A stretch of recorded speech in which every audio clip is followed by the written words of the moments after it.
Hey gang, this is Leila here with this week's comic book reviews from the Comic Connection in Hamilton, Ontario, Canada. First up, we've got Flash Rebirth number 1 of 5, written by Jeff Johns and art by Ethan Van Sciver. In this issue, Barry Allen is back and not even he knows why, but he's going to use this second chance to solve an old case, the murder of his mother and the arrest of his father for it. But his release from the Speed Force seems to have some consequences. I really love this book. The art is awesome. The writing was great. I really love the Flash, and I love that Barry is back. He was a really great character. Who knows how long he's going to stay around, but this looks like it's going to be a worthwhile series to read. Definitely one to go and get.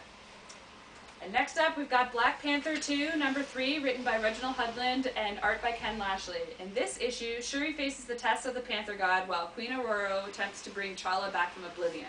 But will she make it in time? Plus, an evil menace is awakened. This was another really awesome book by Hudlin and Lashley. I'm really liking the story so far. I'm glad that Black Panther is going to be a woman. Who knows if it's going to be his sister? Looks like it probably is, and that's going to be no big surprise. But how we get there has been really interesting so far. Definitely worthwhile read.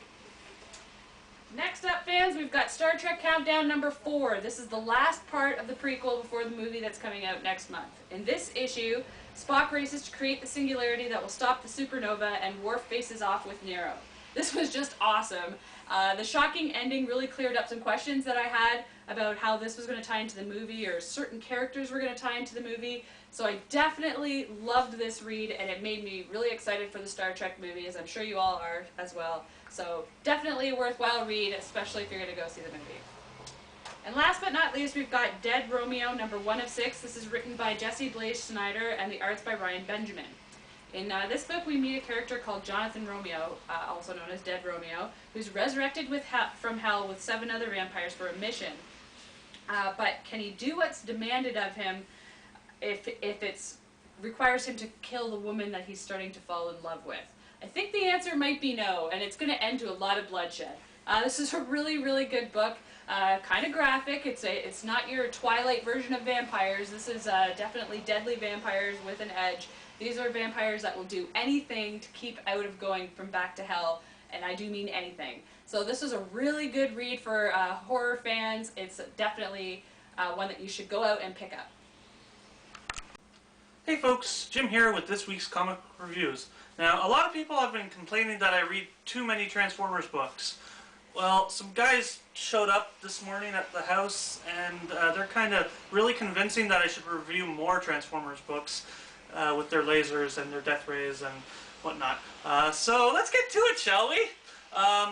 First up, Transformers Spotlight Jazz, written by Josh Van Rake, with art by E.J. Sue. In this one, stranded and outnumbered, Jazz has to pull out all the stops to survive being tracked by the ruthless Predacons.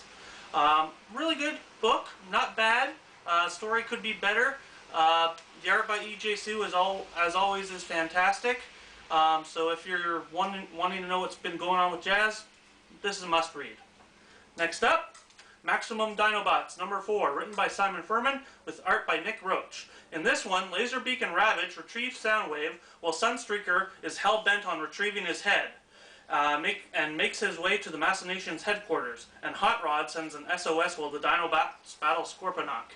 Another fantastic issue by Simon Furman and Nick Roach. As always, the story's getting better and better as this one goes along, and the inclusion of a whole bunch of new Transformers makes it even better.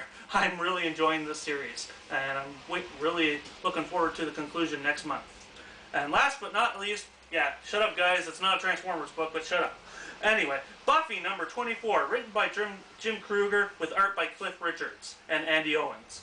In this one, Faith and Giles help a group of newbie slayers at a slayer sanctuary, but things are not what they seem, and soon it becomes a battle for survival. As always, Buffy's getting better and better as it goes along, and the inclusion of a character that you haven't seen in quite a while in this book makes it a must-read. Fans of Buffy, this book's for you.